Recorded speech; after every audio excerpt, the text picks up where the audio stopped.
Hello everyone, this is a quick tips. Today in this video I will show you tips how to use fillet and jumper like this. Active fillet, make fillet parameter is 2mm, and if you still click this edge one by one, it will take a long time. Just doing like this. Right click this edge and select loop. See? The fillet makes circum quickly and click OK. And now let's try in jumper. Active jumper, make jumper parameter is 2mm. Right click this edge and select loop. And try again.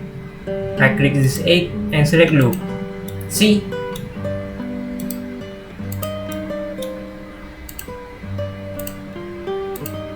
And click OK. See? If you use these tips, you can improve your design skill. That is a quick tips. See ya!